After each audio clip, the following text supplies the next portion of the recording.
Hello and welcome to another episode of Ask the Consistory, a video podcast produced by the Confessional Orthodox Evangelical Lutheran Communion. I'm your host for this video, Reverend Jake Zabel of the St. John's Evangelical Lutheran Church, located in Dalby, Queensland, Australia. And so our question for this episode is, when was Jesus born? Or what year was Jesus born in? And so the original answer to this question would be 1 AD. That's why we have the calendar of BC and AD. It's based around the birth of Jesus. But many scholars these days try to date the birth of Jesus somewhere between 2 and 6 BC. And this new dating has to do with the death of Pilate. In Matthew 2:19, Herod dies and Jesus and his family return from Egypt and head to Nazareth. A few verses earlier, in verse 16, Herod called for the Bethlehem infanticide that killed all the males under the age of 2. He chose this age based on the time that the wise men had said the star first appeared. Thus, many scholars believe that Jesus was between the ages of 1 and 2 when Herod died. Now, the Jewish historian Josephus, in his Antiquities of the Jews, wrote that Herod died after a lunar eclipse but before a Passover. And this has led many scholars to use star charts and etc. and try and figure out what lunar eclipse he's referring to, and they generally go to the lunar eclipse of March 13, 4 BC. And then they use that and add on the 2 years of Jesus and determine the birth of Jesus to be around 6 BC. Other scholars will try to pick different lunar eclipses. Apparently there was 2 lunar eclipses in the year 1 BC, and thus some scholars will date Jesus being born between 3 and 2 BC. But another question is, why do we date the birth of Jesus originally at 1 AD? Well, this has to do with our calendar known as the Anno Dominium, or the Year of the Lord. This is the BC AD system we have. Everything before the birth of Jesus is called BC, before Christ, and everything after is Anno Dominium, or in the year of the Lord. For you see, in ancient calendars, they used to determine what year it was based on the reign of a monarch. A good example of this is the Book of Kings, where you have things like, in the 5th year of the reign of King Hezekiah of Judah, or in the 9th year of the reign of King Jehu of Israel. It's a very confusing system. It's very hard to determine what happened when, because you're going to be like, okay, well, I'm currently in the 9th year of this king, and this event happened in the 30th year of that king. How many kings are in between them, and how long did each king reign for? It's very confusing. And so the Romans radically changed the concept by creating the first before Common Era and Common Era calendar.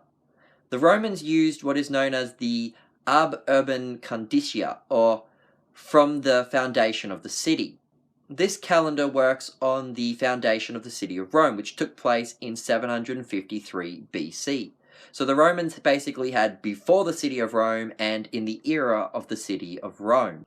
As for many Christian scholars, they attempted to create a similar system but based off of biblical events instead of the city of Rome. And so some of the first to do this were Hippolytus and Clement of Alexandria and some other Christian theologians with them, who in the year 412 developed a system based off of the day of creation and going from there. Their system is sometimes referred to as the Alexandrian system because of the fact that they were all from Alexandria.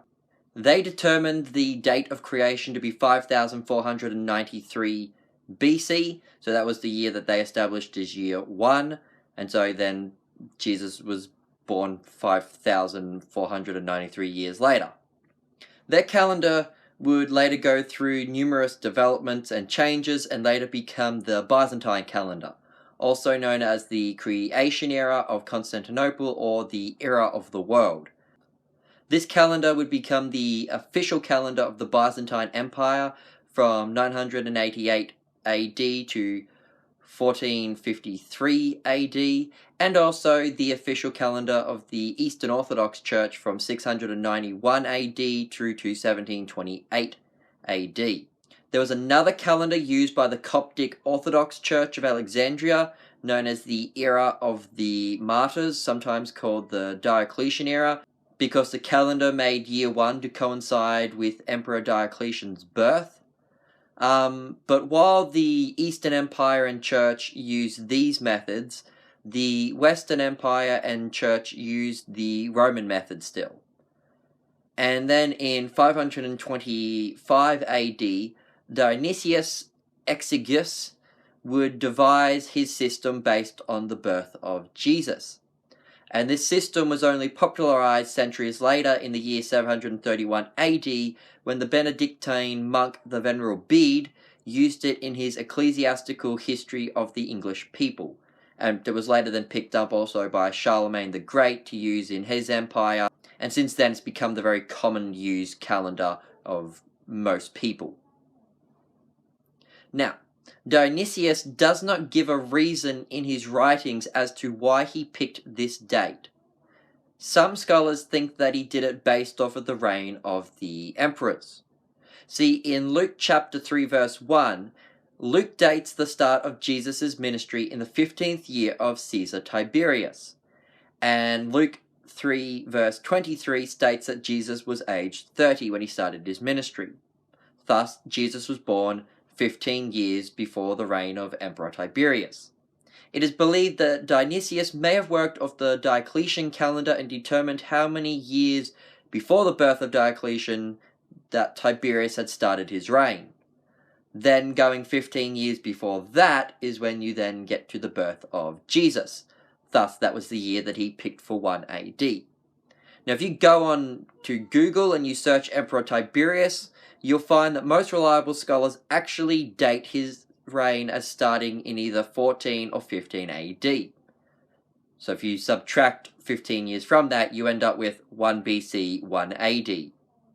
It's for this reason that I actually prefer to use the original dating and date the birth of Jesus as 1 AD, because it's actually based off the Roman emperors, based off of statements given in the Gospel of Luke, whereas all the modern datings are based off of a comment mentioned in Josephus, and is trying to determine when this lunar eclipse happened, and it's very hard to determine that. I mean, things have changed. Our calendar has changed from the Julian to the Gregorian. It's not as easy to just determine, oh, a lunar eclipse or a solar eclipse definitely happened on X date. So it's a little bit difficult to determine. But the dating we have of Emperor Tiberius is a date that has been passed down through, the Roman Empire into the European nations and to where we are today. And so the reign of Tiberius is a date that has been historically accepted to have started in 15 AD. And if we know that Jesus was 30 in the 15th year of Tiberius, then he has to be born 15 years before the reign of Tiberius. And if Tiberius began his reign in 15 AD, 15 years before that would be 1 AD, thus when Dionysius said Jesus was born. So to answer the question, we don't know exactly. There are many debates among scholars, but I personally believe that Jesus was actually born in the year 1 AD. I hope that answers your question. I hope you've enjoyed watching this video.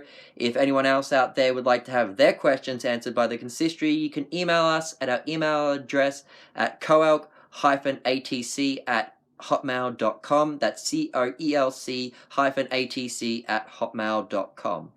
I've been your host for this video, Reverend Jake Zabel. Goodbye, and God bless.